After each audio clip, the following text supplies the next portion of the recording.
যখন নতুন নতুন বিদেশে আছে, বাড়ি থেকে আত্মীয় স্বজন পাড়াপড়শি ভাই বোন বাবা মা সবাই তাকে অনেক ভালোবাসা দেয়, উৎসাহ দেয়।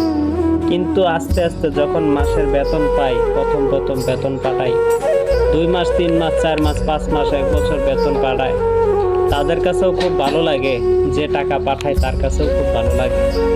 কিন্তু রে ভাই, যে প্রবাসে থাকে সেও কখনো জানে না যে তার ভবিষ্যতে কি অন্ধকার নেমে আসতেছে। আর যারা বাড়িতে থাকে তারাও জানে না যে ভবিষ্যতে আমাদের আচরণ কি হইব। কিন্তু আস্তে আস্তে যখন পুরান হয়ে যায়, টাকা পাঠাইতে পাঠাইতে অভ্যস্ত হয়ে যায়, তখন বাড়ি থেকে লাস্টে কোনো মুহূর্তে কোনো সময় বলে যে বাজান টাকা পাঠাস না কেন, সামনে ঈদ, মার্কেট করতে হইব, অনেক মানুষ আছে, তোর ভাই আছে, বোন আছে, তোর মা আছে, আমি আছি, মার্কেট করব।